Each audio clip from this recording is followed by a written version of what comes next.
कथा अपना असर दिखाती है, पुराण अपना असर दिखाती है। आप भले गए हो, नहीं ध्यान गया, मन नहीं गया, फिर भी कथा में जाकर बैठे हो तो कथा एक ना एक दिन आपका असर जरूर दिखाई। एक बहुत अच्छा चरित्र है, सुंदर सा व्याख्यान है।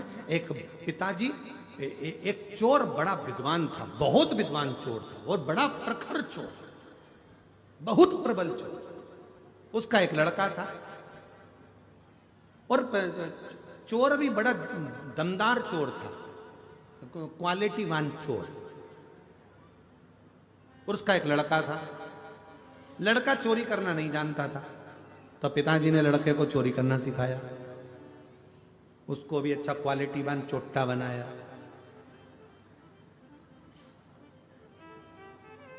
वीआईपी चोर, एकदम जोरदार चोट्टा, अच्छा बना। अब उसको जब बहुत जोरदार चोर बनाया तो एक दिन पिताजी ने उसको पास में बिठाकर बुलाकर कहा, बेटा देख, मैंने तुझे अच्छा चोट्टा तो बना दिया, मैंने चोर बना दिया, तेरे को अपने पूरे हुनर दे दिए तुझको, पर एक बात याद रखना, कभी भी जिंदगी में शिव महापुराण की कथा में मत जाना। अगर तुझे अच्छा चोट्टा बनना है तो कभी कथा में मत जा, कभी प्रवचन में मत जा, कभी किसी पुराण को सुनने मत जा, कभी प्रवचन सुनने मत जा, कभी सत्संग में मत जा। कोई महाराज प्रवचन दे रहा हो तो कानों को बंद करो, भाग जा, पर प्रवचन मत सुनना। छोरे ने कह दिया, बेटे ने, ठीक है पिताजी, अब तुमने मुझको इतना वीआईपी चोट्टा बनाया है, जब तुमने मुझको इतना वीआईपी चोट्टा बनाया है तो मैं कभी भी प्रवचन में नहीं जाऊंगा, प्रवचन में नहीं जाता। एक बार उसने विचार करा कि राजा के महल में आज चोरी करना। जा ही रहा था, इतने में रास्ते में बहुत सारी भीड़ हो रही थी, खड़ा हो गया। क्या हुआ किसी ने नहीं बताया, प्रवचन चल रहा था, उसके कानों में शब्द पहुंच गया कि मनुष्य की देह मिली है और जिंदगी अगर अच्छी जीना है तो सत्य बोलना चालू करो, और जिसका खाया है उसको धोखा मत दो, और उसके साथ में कभी गलत मत करो। बस ये दो चीज उसके कानों में पड़ी, उसने कान बंद करा, भाग गया। भगते भगते सीधे पहुंच गए राजा के महल में। चोरी करने के लिए जा रहा था। उसने मन में सोचा, पिताजी के अनुसार तो मैं अच्छा चोट्टा बन गया, पर महाराज प्रवचन दे रहा था इतना बड़ा, एक बार उसकी भी सुन के देखते हैं जरा। और जैसे ही दरवाजे पर पहुंचा, आज कहा महाराज की वचन याद करके जाता हूं, देखता हूं कैसे होता है। तो अंदर गया, दरवाजे के द्वारपालों ने रोक दिया, कौन हो तुम? उसने मन में सोचा कि वो महाराज जी बोल रहा था, हमें सत्य बोलो। उसने भी कह दिया। जैसे ही द्वारपालों ने रोका, कौन हो तुम? चोर हूं। क्या करने जा रहे हो? चोरी। दरवाजे पे खड़े हुए द्वारपालों को लगा यहां काम करता होगा, बेचारे को अपन ने रोक दिया, उसके हृदय में हाथ हो गई, इसलिए चिल्ला के दौड़ रहा है, अपने आप को चोर कह रहा है, चोरी करने। जा अंदर जा, जा चले जा, जा। वो अंदर चले गया। उसने मन में सोचा, मैंने बोला मैं चोट्टा हूं, मैं कह रहा हूं कि चोरी कर रहा हूं, तो भी मुझे अंदर जाने दिया। अंदर पहुंच गए। अंदर जाके उसने बहुत सारा धन देखा, झोले में भर लिया, थैले में भरा, बैग में भरा, चला।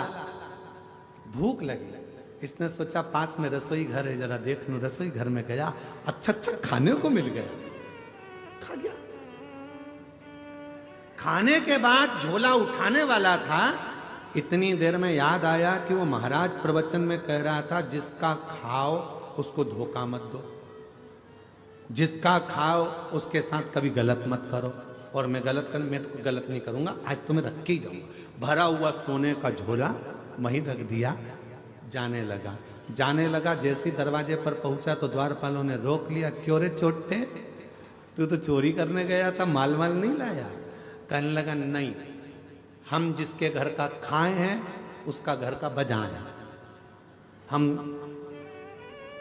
चोरी कर तो लिए थे पर हम उसके घर का खा लिए, इसलिए हम उसके साथ धोखा नहीं कर सकते।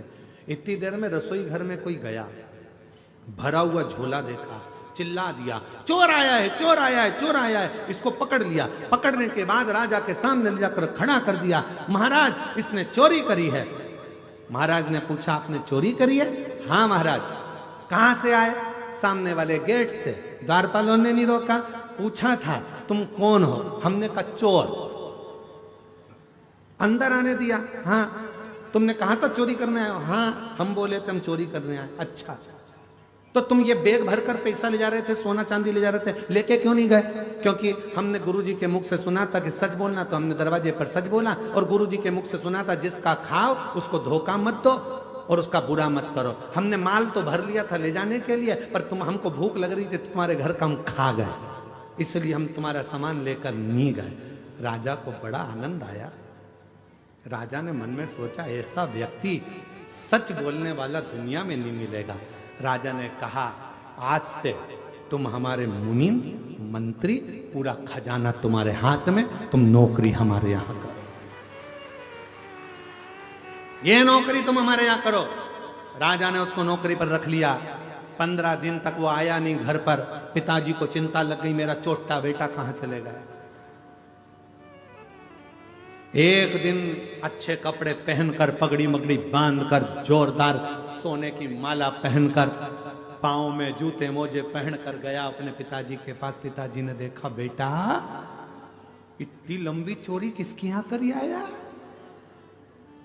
बेटा कहता है पिताजी चोरी नहीं करी है, एक महाराज का प्रवचन सुन लिया था, सत्य बोलो, जिसका खाओ उसको धोखा मत दो, उसका कभी गलत मत करो।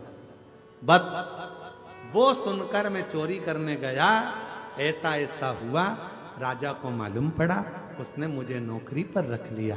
पिताजी जितनी चोरी करता था, जूते खाता था, उससे अच्छी इज्जत की नौकरी आज राजा ने मुझे दे दी। करोड़ों का धन मेरे हाथ के नीचे है पिताजी। केवल थोड़ी सी देर की शिव पुराण की कथा सुन ली थी, जिससे आज मैं राजा का मुनीम बन गया। यदि पूरी कथा सुन लेता तो शायद राजा ही बनकर बैठ जाता। ये कथा है, ये प्रसंग अच्छा श्रेष्ठ शिव की कृपा से ये कथा कहीं ना कहीं काम आएगी, कहीं ना कहीं मिलेगी, कहीं ना कहीं प्राप्त होगी।